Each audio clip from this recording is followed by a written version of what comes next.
Malungkot na katotohanan kay dating Pangulong Rodrigo Duterte. Ngayon, ibinulgar na ni Senator Robin Padilla. Ano ito?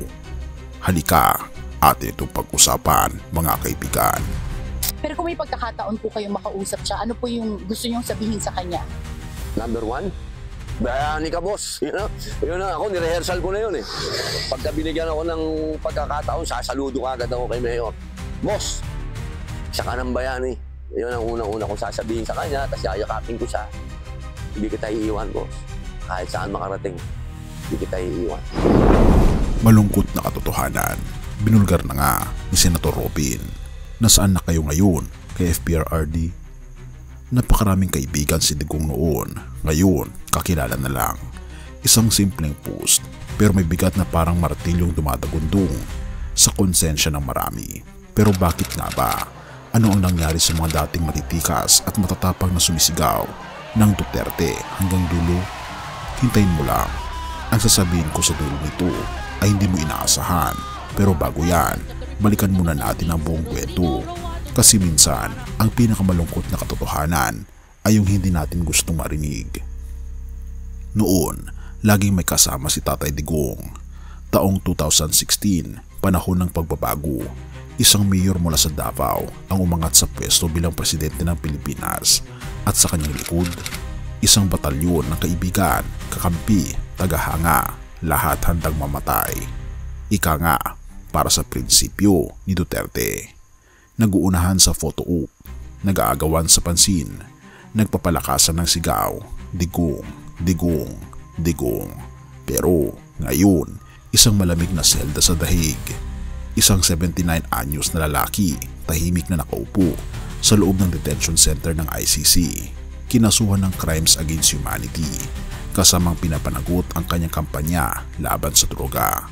Walang preskon, walang motorcade, at wala na ang mga dating malalapit na kaibigan sa kanyang tabi. At ang tanong ni Senator Robin Padilla, asan na kayo ngayon? Hindi niya ito tinanong dahil sa galit, tinanong niya ito dahil siya na lang ang tumindig, literal.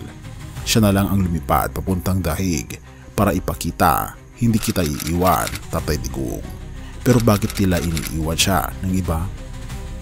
Pero kung may pagkakataon po kayong makausap siya, ano po yung gusto niyong sabihin sa kanya? Number one, bayani ka boss. Yun na ako, nirehearsal ko na yun eh. Pagka binigyan ako ng pagkakataon, sasaludo agad ako kay Mayor. Boss, siya ka ng bayani. Yun ang unang-una kong sasabihin sa kanya, tapos yayakapin ko siya. Hindi kita iiwan, boss. Kahit saan makarating, hindi kita iiwan. Ang pagkakaibigan, panahon lang ba ang basayan? Senator Padilla saw through the silence noong panahon ng kapangyarihan ng pagkapresidente ni Tatay Digong. Lahat ay kaibigan. Pero nung dumating ang unos, bigla na lang naglaho ang mga dating matitibay daw na kaalyado, ika pa ni Senator Robin. Pero hindi ba't sa oras ng pangangailangan dapat mas naroon ang mga kaibigan? Hindi ba't ito ang tunay na sukatan ng pagkakaibigan at prinsipyo? Therefore, ang tanong ay hindi na lang basta bakit siya kinasuhan. Ang mas malalim na tanong ay bakit tila iniwan na siya ng lahat? Hindi lang si Duterte ang usapan dito. Ito hindi lang kwento ng isang dating pangulo. Ito'y salamin ng realidad, ng politika, ng tao, ng tunay na ugali ng ilan. Kapag may kapangyarihan ka, lahat kaibigan. Kapag wala ka na, kakilala na lang. Masakit, di ba? Pero yan ang malungkot na katotohanan.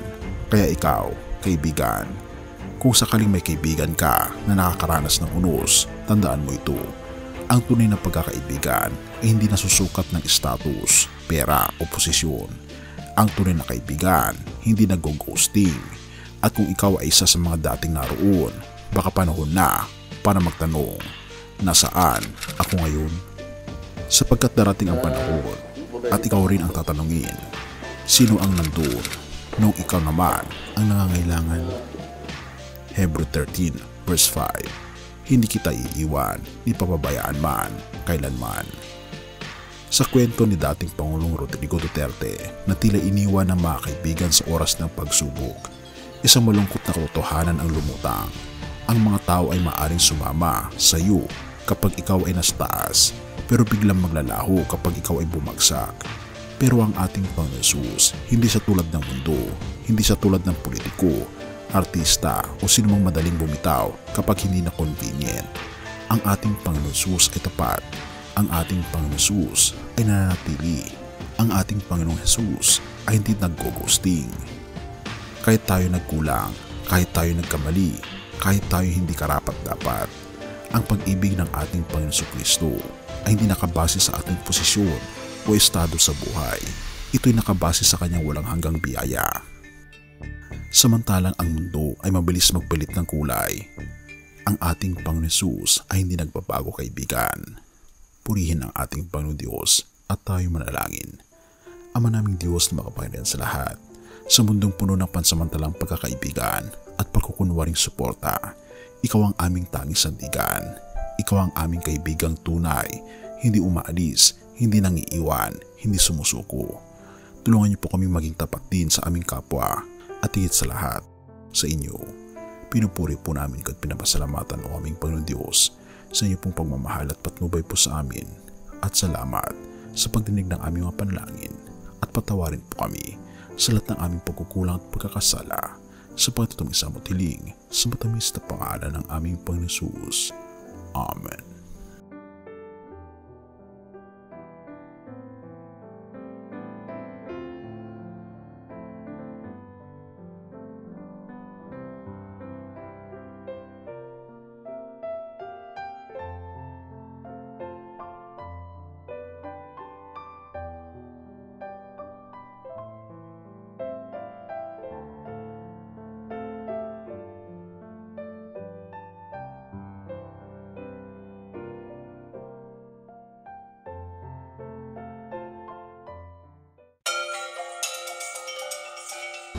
Bago natin ipagpatuloy, kaibigan, siya nga pala ang Great Controversy, na isa sa mga pinaka-kontrobersyal na libro dahil tumutukoy ito sa mga propesiya sa libro ng Daniel at Revelation na nagaganap na sa panahon natin ngayon, bago ang pagdating ng ating Panginoong Diyos ay pinamimigay na namin ng libre sa pamamagitan ng PDF.